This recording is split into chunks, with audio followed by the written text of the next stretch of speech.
Hey, everybody. Welcome to the REDX podcast.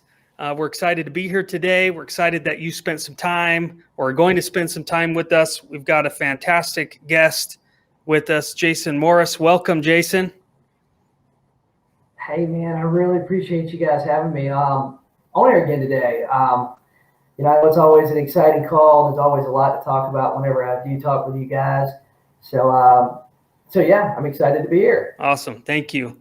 For everybody who's viewing, we're streaming this on a lot of different places. So whether you're in Jason Morris's Facebook group, whether you're on our Facebook group, our Facebook page, YouTube channel, website, welcome. In everywhere we stream, you can post questions, and we are going to try to find those and make sure that we address those questions as we go. We want this to be something that you can participate in. So make sure that you ask your questions there. We appreciate it. Just to start, let us know where you're listening from. That's always fun to see the reach that we have. And yeah, Jason wants to know where you're coming from so he can talk to you about your marketplaces. So make sure you put that in there. Thank you. Looks like people, welcome. Thank you. Okay, Jason, we've got a lot to talk about today. So I'm just going to set the stage for people. For you, and then you're going to drop some wisdom on us. Is that fair? Yeah, sounds good, man. So we're still dealing with the pandemic. We're still dealing with a lot of politics going on in the country, a lot of unknowns about the real estate market. Unemployment rates have, gone up and down depending on the area, but a lot of the programs people are freaking out, and forbearance is coming due for a lot of people that first did that, and mortgage payments are starting to come back. There's a lot of talk about what's going to happen in the next 6 to 12 months. And, the craze of COVID is kind of affecting us again. In fact, as we've been doing these podcasts, we've seen when it first hit this, people were freaking out, and then it kind of calmed down and people were trying to figure out what's going on. And it seems like things are getting a little crazy again for people. But one of the things we consistently are hearing that's adding to the stress is lack of inventory. We have less homes on the market than we have in a very long time. In fact, the last thing I heard from Altos Research is that we have 350,000 less homes for sale right now than we did this exact time last year. So demand is up, but also that increases competition, and on and on and on and on and on. But what I'm so excited to talk about with you, Jason, is that you just recently jumped back into prospecting consistently. Due to other things going on in your life, you took a little bit of a hiatus there from prospecting and going after new business and building your listing inventory. So I think you have a really unique perspective on this market with the shortage of inventory, with the COVID buyer mentality and what's going on. And I just want to talk there. I mean, what is really happening in the real estate market right now? So to give people that don't know me the brief story, I rented an office, had some mold in it, got some mold poisoning, mold issues. It caused a lot of asthma issues and a lot of health problems and stuff, where it literally made it so when I'd go on a listing appointment, I would leave 20 minutes later, 30 minutes later, and it would look like I fought over the listing. My eyes would bruise up. They'd water like crazy. They'd be red. It literally looked like I fought somebody over it. And so it got to where, man, I was going to all these doctors and stuff, and it got to where I just could not do it. So I was doing referral business, past client business. I quit prospecting as much. I started to turn my attention to working on building a portfolio and some development projects I was a part of. And you know what? Earlier this year, I kept looking at the market. I kept looking at where things were. And to be honest with you, for me personally, I couldn't find those good deals like we were getting even a year ago, right? I couldn't find good deals on projects. And I kept telling agents in my coaching and stuff, I kept going, guys, now's the time you should be prospecting. Because now, every time you take a listing, 3 or 4 years ago, every time you took a listing, there was 50-50 chance that it would sell. Maybe if you're really good at pricing, built really good rapport with the seller, maybe you had a 70-80% chance of selling. But now, unless the house is halfway burned down, or is just like grossly overpriced, every listing you take is probably about a 95% sure thing that you're going to get a paycheck there. I mean, unless there's an underlying factor that we just can't even think about right now, you know? If it's reasonably well, decent shape, if it's priced reasonably well, it's decent shape, it's going to sell. So I had some agents that I'm friends with and stuff go, man, why do you want to do that? I mean, you know, you got all this other stuff you're working on. I mean, first thing I heard was, do you need to go back to prospect? Do you need to go back to selling real estate?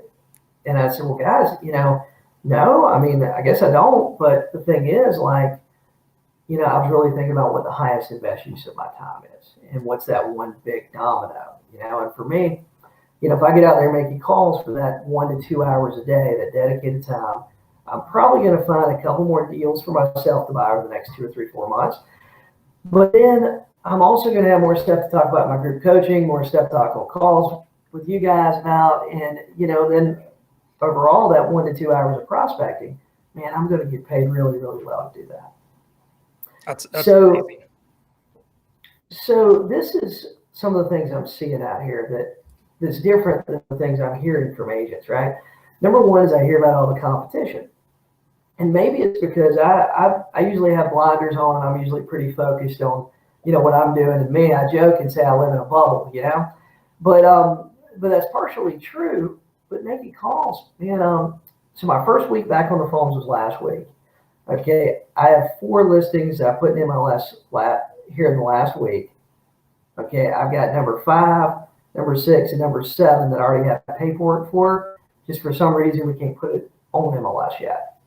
So in 2 weeks, I've got 7 listing agreements signed, which, you know, is a lot. That's kind of like my numbers from 2, 3 years ago, right? And I had an agent tell me that wasn't real. But here's the thing. I'm keeping everything super, super simple. My whole goal is to find somebody who wants to sell their house, and then I'm gonna follow up with that person until they sell it, or they die, or they block me from the call number, right? Pretty much, I'm gonna just follow up with them forever. And you know, like when we look at the business that simple, and we don't worry about like, hey, what's the latest, greatest CRM to use or whatever. I mean, it's pretty easy, dude. I'm just spending a couple hours a day looking for sellers, and that's it. But here's the thing I'm seeing with that too. I mean, I'm in a market that has probably one of the a guy that was a real estate coach, not me, but he was a real estate coach for one of the bigger coaches out there, and he owns several Century 21 offices.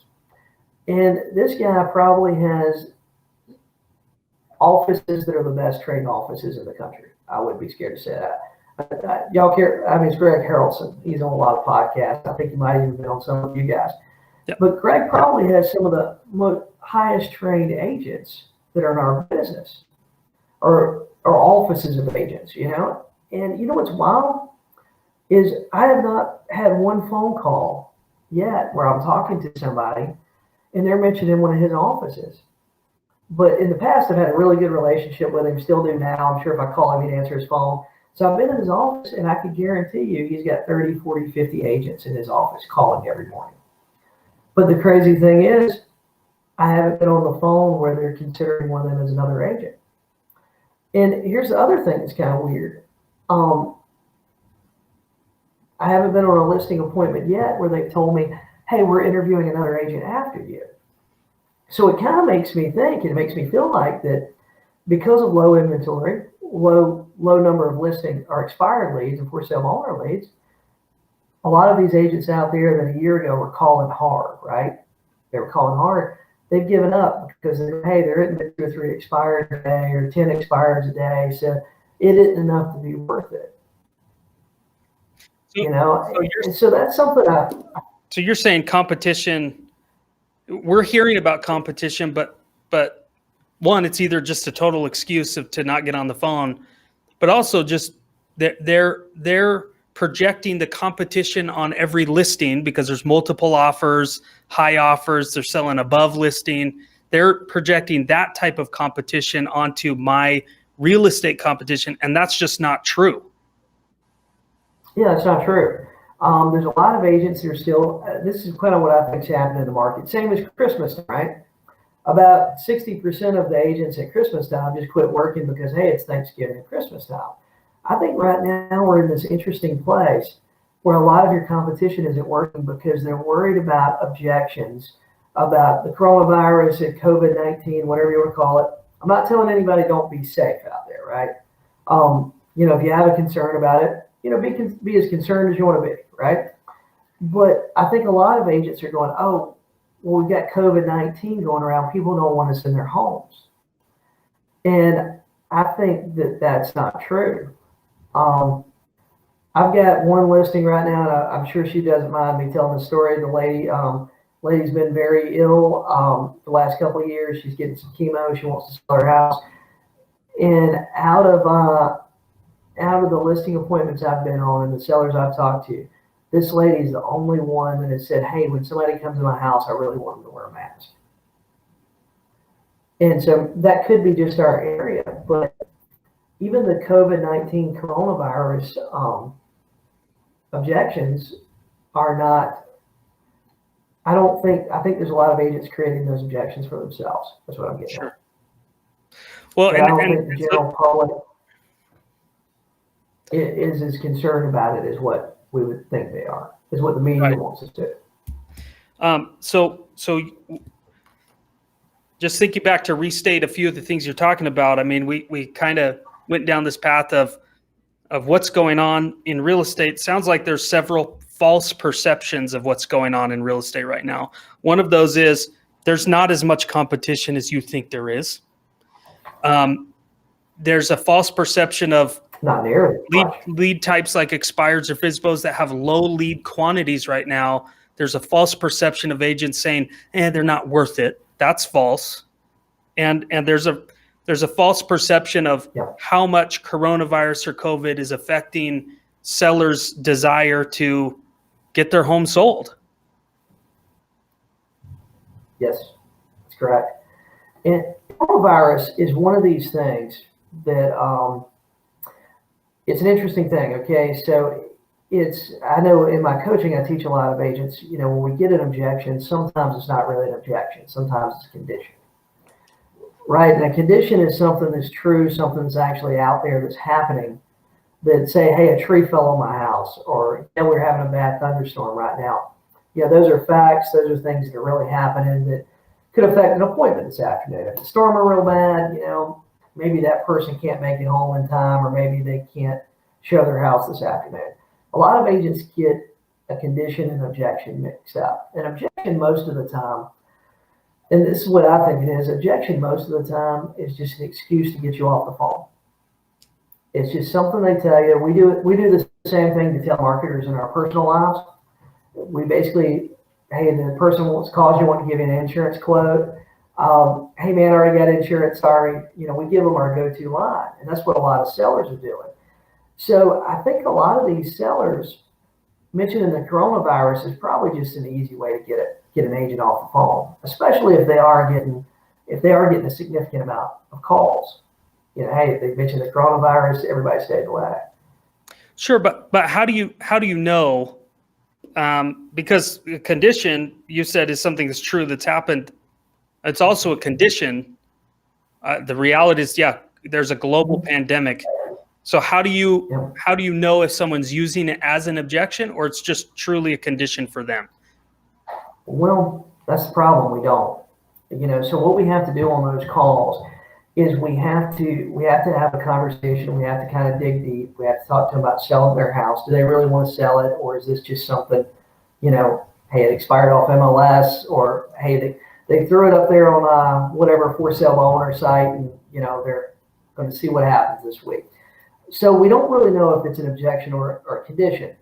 So what I believe that we should do is we should treat it as a condition.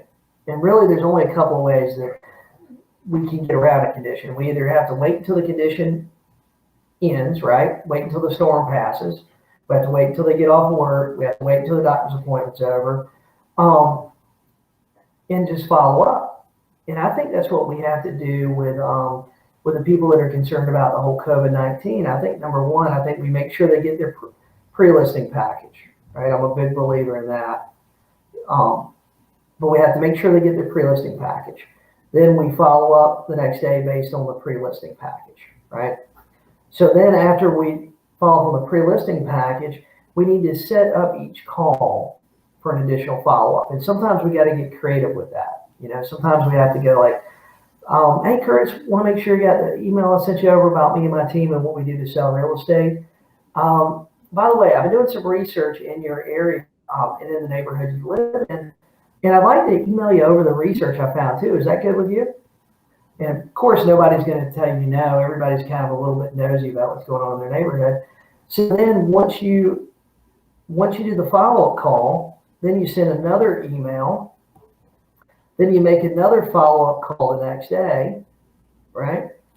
So between the first call and just that second follow-up call, we've already had 5 touches, right? Okay, and so I just want to restate for the audience here because that was a lot. I think. Well, there's a lot of density in what we're talking about.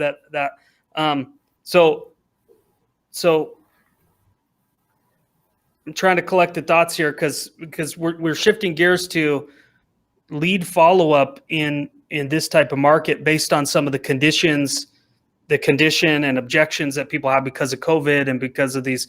So if you can get over the false perceptions and start picking up the phone, and if you missed the first part, for the listeners, Jason's done 7 listing contracts in the last 2 weeks since he picked up the phone and started prospecting again. So we ought to listen if we want to get those things. So we get past the false perceptions, we pick up the phone, and we treat things like this. And it's really about the follow-up, because again, your whole strategy is find somebody who wants to sell their home and follow up with them until they list with you or they tell you to leave, a restraining order. Right. So let me, I tried to capture what you were saying. I wrote it down is, on the phone, I think this is such a cool concept because it's actually in product development. There's a great book called Hooked, and it's about creating software that keeps people active in it. Right. So you've got Facebook, and you invest by making a comment, and the ding, to let you know that somebody liked your comment, gets you back in the app and doing that. And you're kind of, if anybody followed my ADD logic there, but you're saying the same thing for prospecting is you're saying on the call, you've got to get them to, you're almost queuing them up for the next call. Right. So, hey, I'm going to send you over a pre-listing packet. Now you have a reason to call, and it's a non-threatening reason. It's not like you're calling going, hey, will you listen with me now? You're just saying, hey, did you get that information? Also, so I wrote it down. The first one is you call them, you send the pre-listing packet, you follow up. On the next one, you might say, hey, I'm doing some research in your neighborhood. Do you mind if I email that over? They say yes. You follow up, and that's where you get to 5 touches really quick. That's awesome. What else? What do you do? Right there. You do this, and then you could follow up. When you follow up about that, you mention, hey guys, let me put some stuff together. I know you guys want to walk away with $140,000 or $150,000 for your house. How about I put that together, and let's see if we can do that. Basically, you want to send them your net sheet next, right? You can send your net sheet. You can follow up about, there's so many things you could follow up about. You could follow up about a listing coming on the market, a listing going pending, a listing actually selling. And you know what, y'all? You want to try to close every single call. You want to try to close for an appointment. Yeah. So you're building rapport, but there's always an element of a close. What would that look like on say one of the earlier follow-ups? I sent my pre-listing packet. I call them, hey, did you get my information? What would the close look like on that call? Yeah, it looks something like, hey, so I want to make sure you got the information. I sent you over an email. You say yes. Yeah. And then, cool. Did you guys have any questions about that? Not really. No, I mean, it's pretty self-explanatory. Yeah, well, hey, I appreciate that. We try to make it as easy as possible. Look, I've been looking at MLS, and I've been doing some research for some buyers, Curtis. And one of the things I noticed was you told me you wanted $150,000 for your house. That's what you guys were hoping to walk away with. Okay, if we put your house on the market right now, we could probably put your house, and of course you got to look at the comps and make an educated guess and decision based on what limited information you have. But if we put your house on the market right now, yours would be the best price one in that community on a corner lot. Right? I like to look for the unique sales proposition with your house. Right? It's either the best price one on a corner lot, the best price one on the pond, the best price one that backs up to the woods, the best price one that does blank. It'll be the best price one that has a new roof and new HVAC. Right? I try to look for what would be, if you had two houses side by side, right, and we're literally apples to apples. They were both built by D.R. Horton in 2004. They're the same floor plan, same color front door, right? Why would you pick the house on the left over the house on the right? Right? So what would be the unique thing? Let's say in my market, they were both built in 2005. That's been 15 years. Okay, so we got a lot of salt in the air. That 30-year roof isn't really going to last 30 years here in Myrtle Beach, South Carolina. But let's say that house on the left, we've had a couple bad hurricanes. Let's say they replaced their roof last year. Man, that's a great, unique selling proposition. And so if both of them were sitting there on the market right now, just say $150,000 for both of them, and you're a buyer in that neighborhood, and I mean, these houses have the same size lot. I mean, it's down to, hey, the toilet paper is hanging over the mold the same way in both of them, right? They're the exact same. Right. One has a new roof and one doesn't. Which one are you going to pick first? Right, new roof. I mean, and saying that a roof is going to cost anywhere from $7,000 to $10,000 around here on a regular house, even if that new roof one was $5,000 more, I'd make an offer on that one before I made an offer on the one with the 15-year-old roof. Yeah. So what can we find that unique sales proposition? And we tee them up basically and say, hey, Curtis, if we put your house on the market today, it's going to be the best blank at that price. I've got some time this afternoon. I'm going to be in your area about 4 o'clock. Could I stop by? And so I like to do that. Now, I like to. Before you move on, do you have another example of that? That's amazing. But you probably can't use that one on every time. Like 2 days later, I'm calling, hey, if we price it today, you'll be the best one with this other reason, right? I mean, so what? So I like the best. I like that best follow-up, right? You'll be the best one, best price one at this. I really like the best price thing, okay? Sometimes, man, you got to get real creative. Sometimes I like to follow up based around lender programs. And what that would look like was, hey, Curtis, it's Jason Morris, Keller Williams Realty. Just want to give you a call. I know we talked about your house last week. Look, we've got a special program that the lenders and our lender working with our office has. And it's 100% financing for a primary residence. We're doing a lot of marketing based around that. I feel like your home would be a good fit for it. You're in the area that qualifies. Would you be interested in us including you in our marketing? Right? And of course, you're going to get a lot of yeses to that question. I promise you get a lot of yeses to that 100% financing question. Now, the program is in our area is USDA, which means they got to be a little more rural. They got to be a little ways from town. But you can also, I mean, technically, if you're in a military town, you can use VA. There's probably some states that have stuff that I don't even know anything about. Okay, but and when they say, yeah, we'd like our home included in that. Hey, fantastic. How about I stop by at 4 o'clock this afternoon, take a quick look at your house. There's a little bit of paperwork we got to go through, but I can go through that when you get there. I'll be about 15 minutes. Does that work for you? It works for me. So that works really well. Man, I really like holiday follow-up, where we're talking about, let's say we got one of those three. Well, actually, we got one coming up. We got Labor Day, don't we? Yep. Labor Day is what, the 7th? Okay, so next week, my follow-up is going to look like, basically it's going to look like, hey, Curtis, Jason Morris here. Just want to give you a quick call.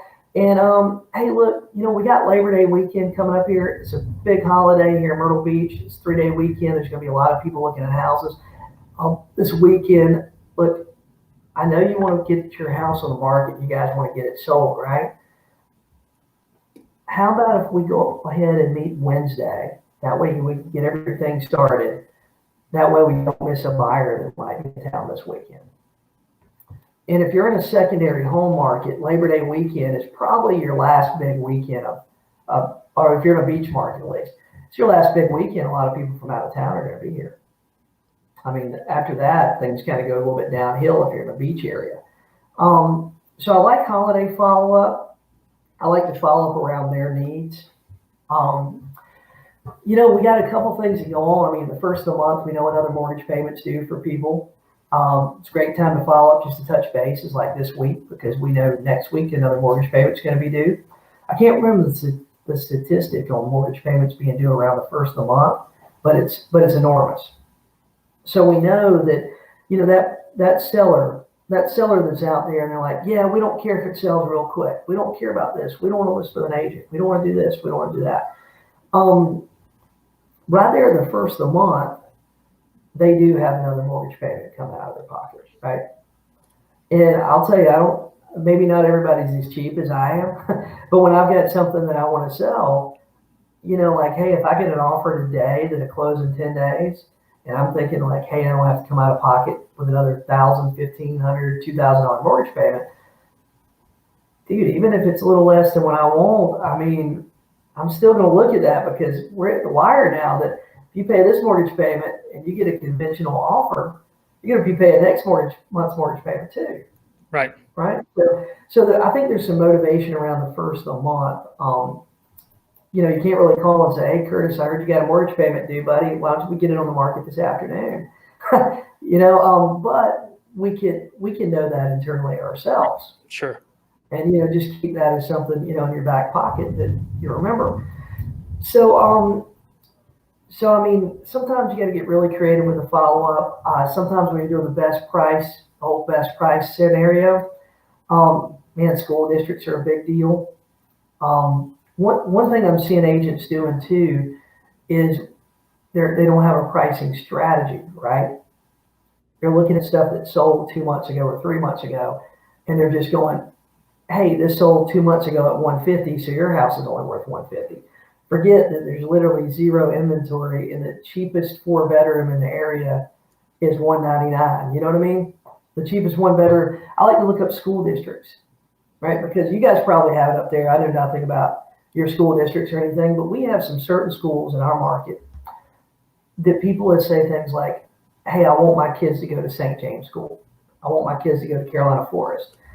We got a little place called Aner that's in the middle of nowhere, but Aner has like the best schools in the state of South Carolina. They win all these awards every year and all kind of stuff. And it's kind of in the middle of nowhere. It's a little suburb kind of area of Myrtle Beach. But the thing about it is people love Aner, right?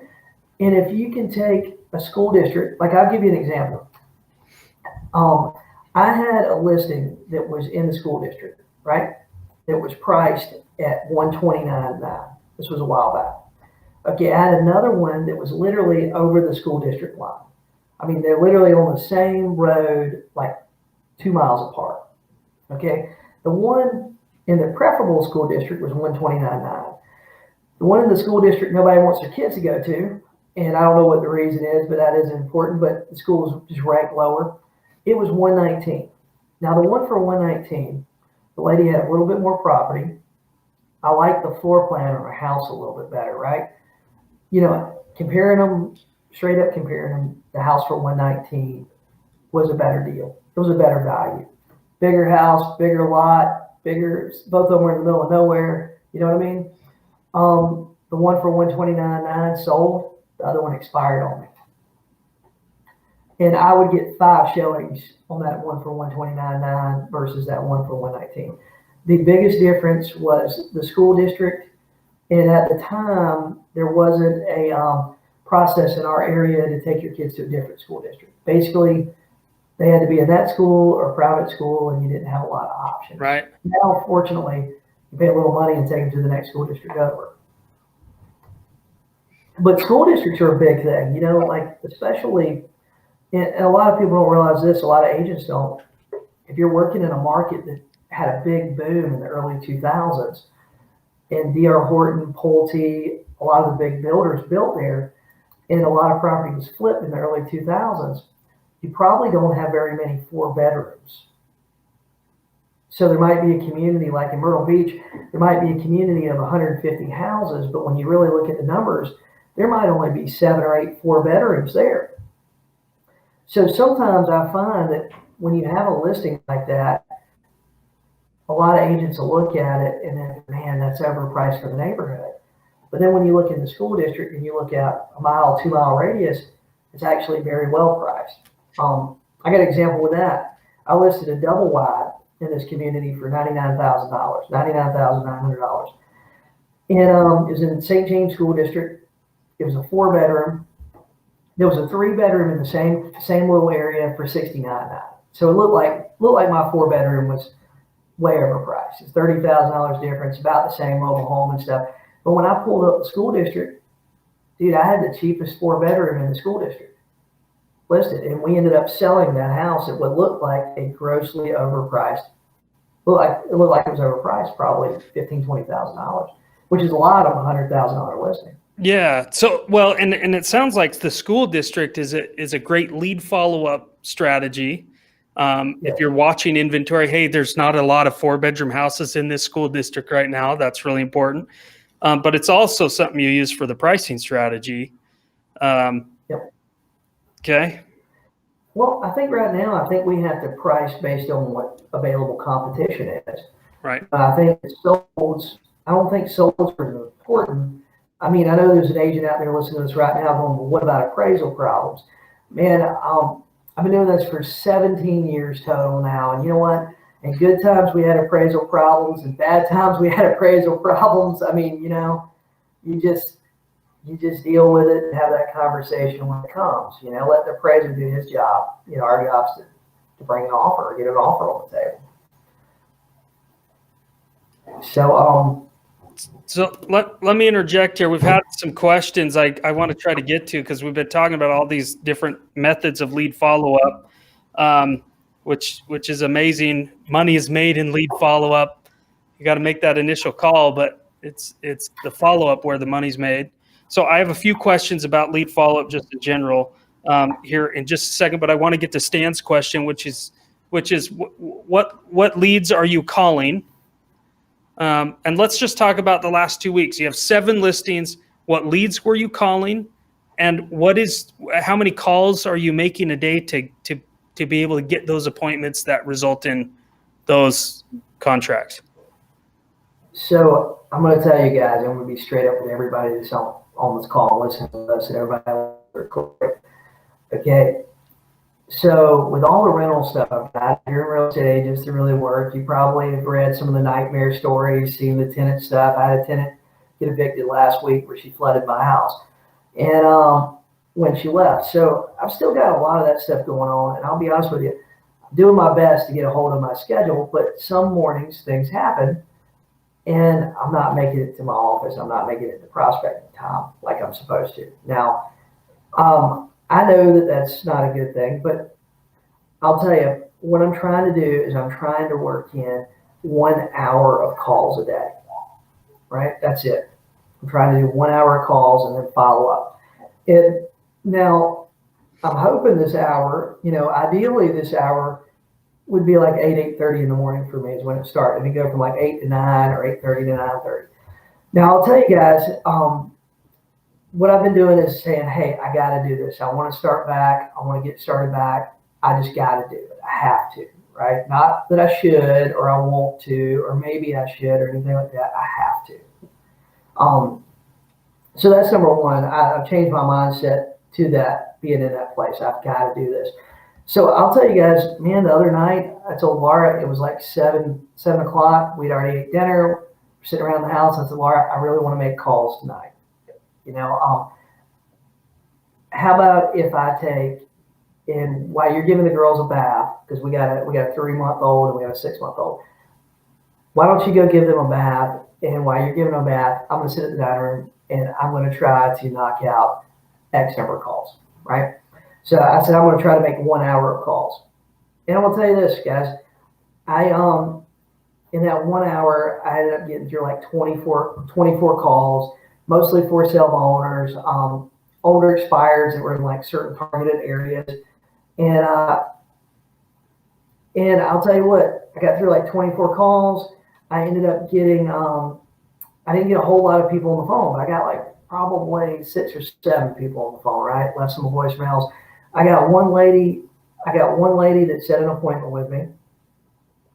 And I got 2 that are good follow-ups. They want to do something, just that wasn't a good time to call them or whatever it was. And I mean, this was making calls like between like say 7:30 and 8:30 at night, right?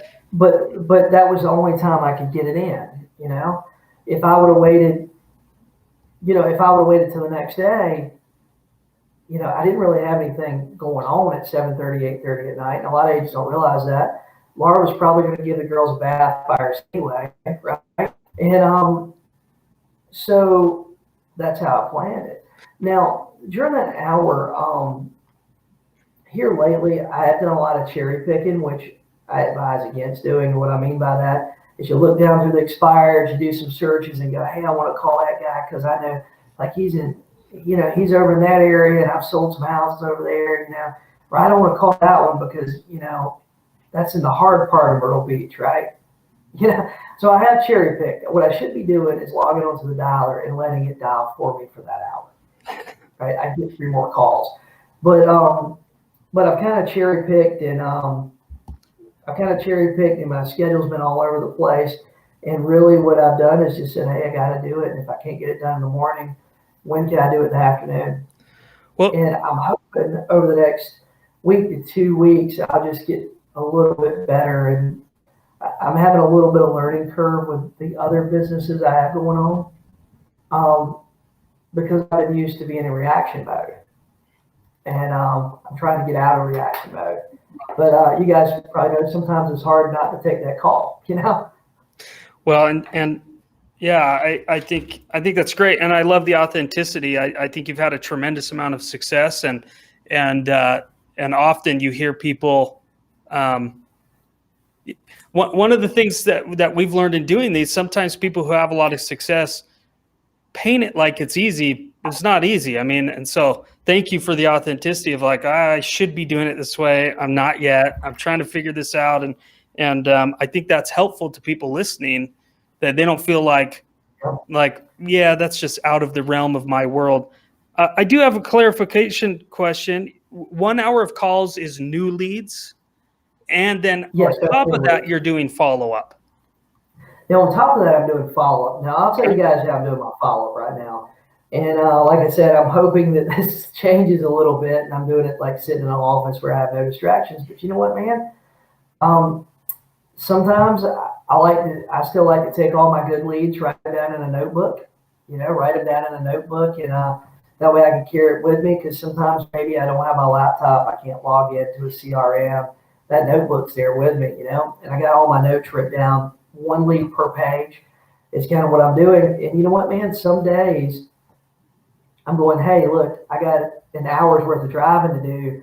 While I'm driving over here, I'm gonna call these 2 or 3 people, right? I go ahead and look up whatever I need to look up to get whatever information, and you know what? I'll call them. And so here lately, I've been trying to have a sense of urgency with everybody. And you know what? This is basically my script. Hey, Curtis, this is Jason Morris from Keller Williams Realty. I just want to give you a call, man. To be real quick, I was doing some research in your area, and I'm on the way to another appointment, but I wanted to make sure I got back to you. I wanted to make sure I got back to you about some research I had. And man, that's worked really well. I mean, they can probably hear the road noise and hear my bad cell phone service, and I mean, it's, that's what I'm doing. Right. And sometimes, like, I'm trying to fit them in, like, hey, on my way back home. And that's it too. Like, if I'm going like a certain path that day, like, hey, I got a rental property over here that's mine, or I know I got stuff going on over there. Like, say I got stuff going on, let's say like in Conway, South Carolina, right? Which is about 45 minutes from my house. But let's say I got stuff going on in Conway tomorrow. Today, I made calls to try to set me an appointment in Conway. Gotcha. Right, because it'd be super convenient for me tomorrow, right, if I had an appointment in Conway. Well, and go ahead. And like I got to go.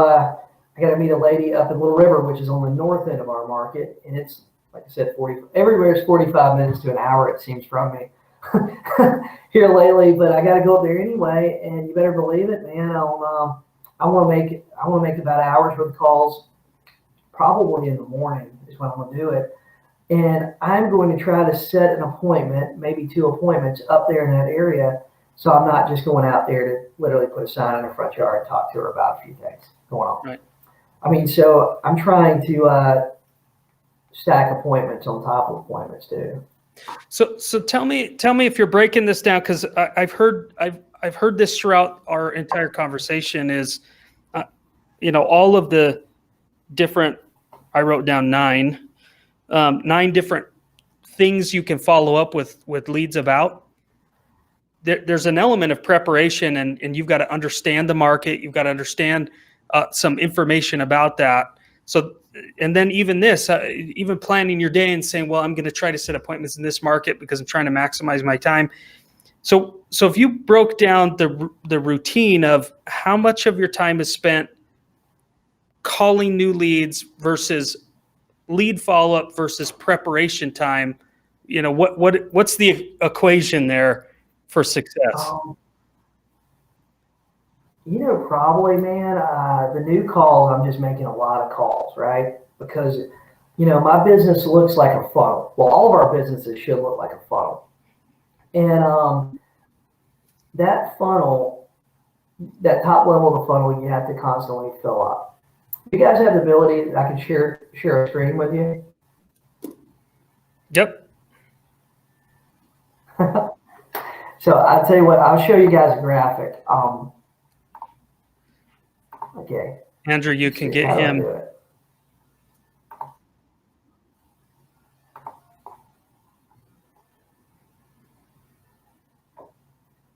You're pretty quiet there, Andrew. So there should be a gear icon in the upper right-hand side.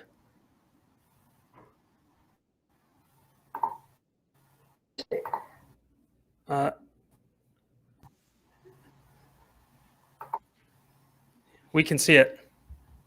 Okay, so okay, cool. Okay, so this was in my book, How to Be an Expired Master, and I feel like we got expired lead bucket up here at the top. Okay, and that is where you're subscribing to REDX, right? And you're getting these expired leads, plus you're getting the old leads, plus you get for sale by owners, for rent by owners, everything.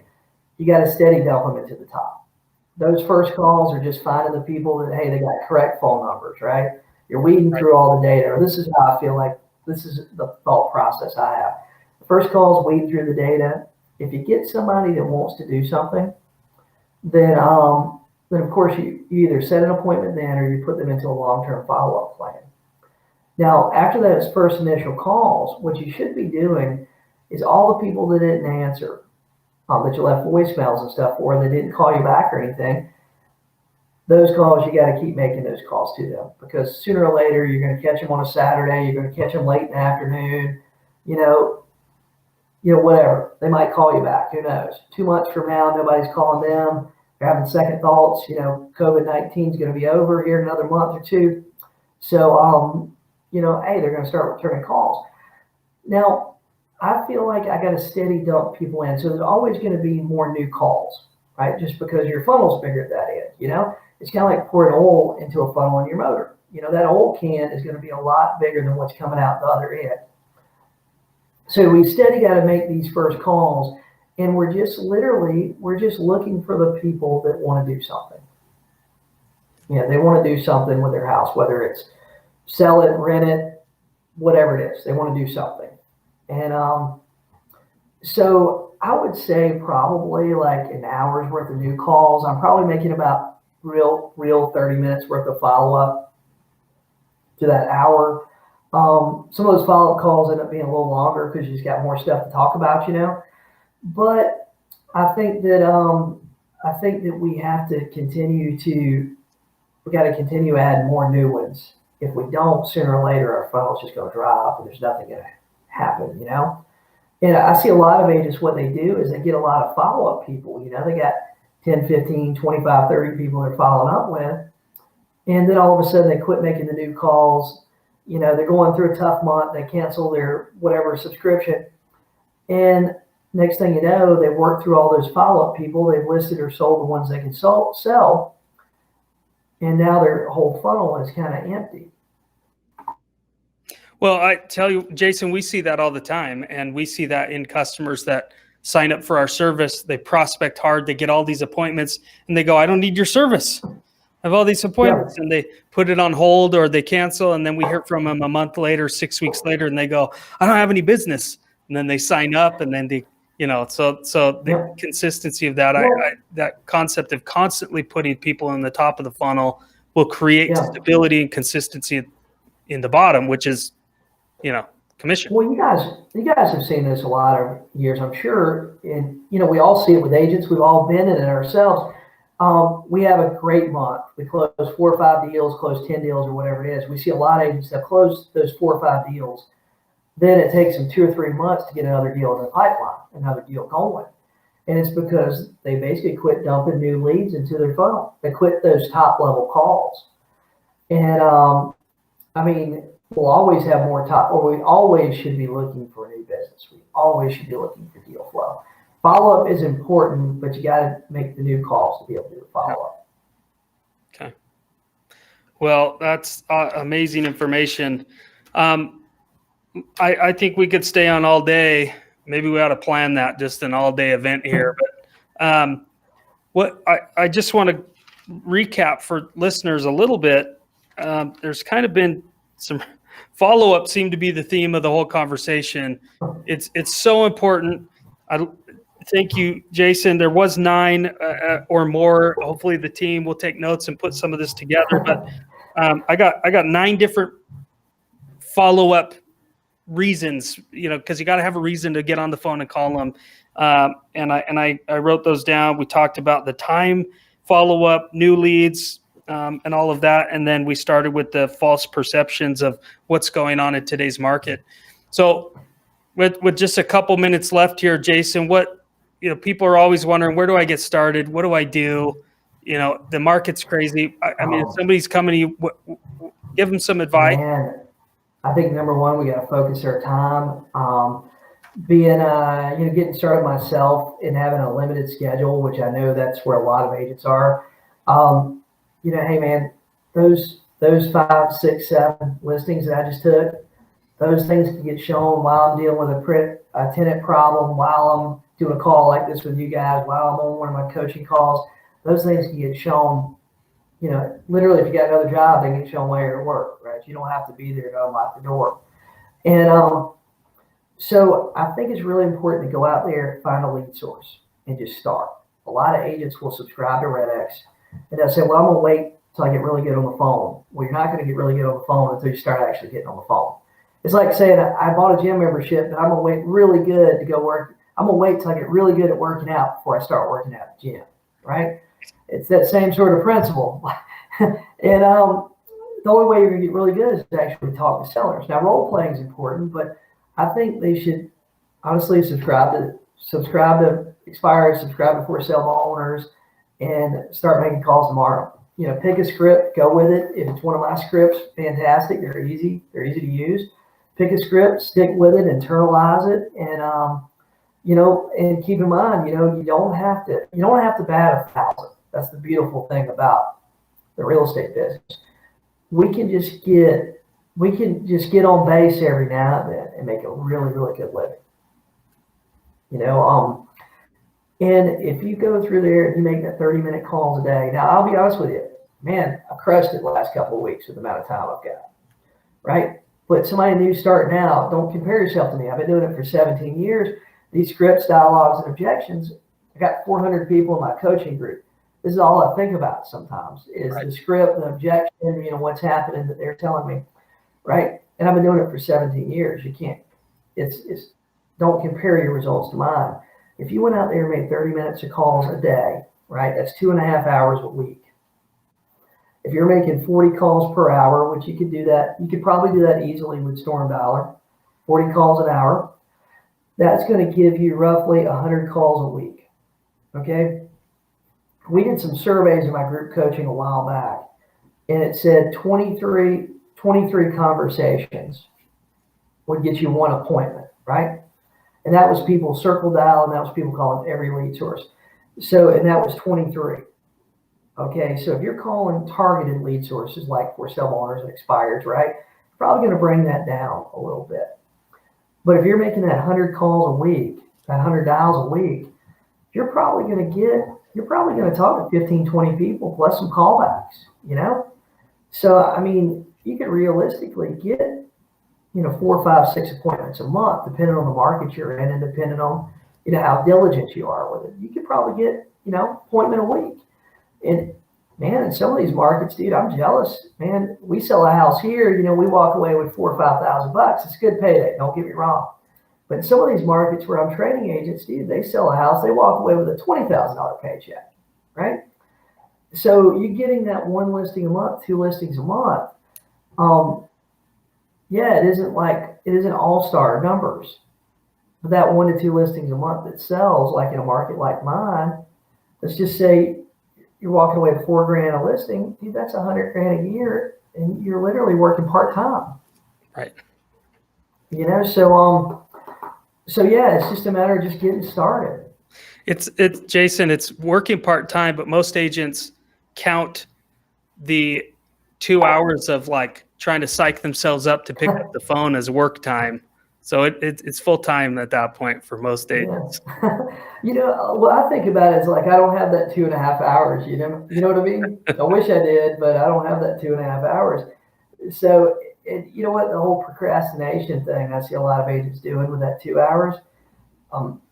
Dude, I'm the worst procrastinator there has ever been. I will talk myself out of doing stuff and then try to talk. I will do that 2 or 3 times sometimes before I have to do something if I allow myself to do it. But you just got to sit down and you just got to start. Right. You got to decide you have to do it and you got to start, and that's really it. It's awesome. Jason, thank you so much. Thank you for having me. Because we're streaming this to so many different places, can you give, if they want to learn more about what you have to offer and some of the free things that you give away, where would they go? Man, I go to Real Estate Agents That Really Work. It's a Facebook group. Go there. That's the easiest place. I've actually got a package, man, I'm going to put in there in the next couple of days, and I'm just going to give it away. It'll be a pinned post here in the next couple of days where I'm putting together my expired script and some expired tips and some objections I'm constantly going over, and I'm just going to share it for free in there, in a PDF format. I'll send it to you guys too. Okay, and when we get that, we'll post it in the comments and on the podcast on our website for people to see. Jason, thank you so much. It's a crazy market, but it's always a crazy market in our industry, right? If it wasn't COVID, it'd be something else. If it wasn't election, something else. It's So, always moving up, down, sideways, whatever. There's always a lending problem, always an appraisal problem. We're one of 3 places. We're either in the middle of a problem, right? We just got through a problem, or we got a problem coming up we don't even know anything about yet. That's right. That's right. So, but thank you. The tips that you've given are timeless. They work in any sort of crazy market.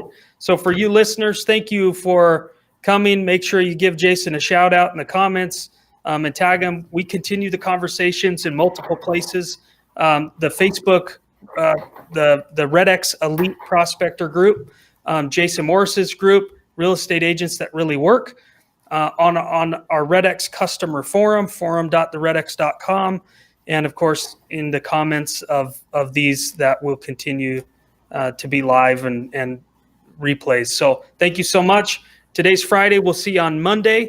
And we have another podcast at 1:30 Mountain Time. And that's a wrap. Thanks, everybody. Hey, thanks so much.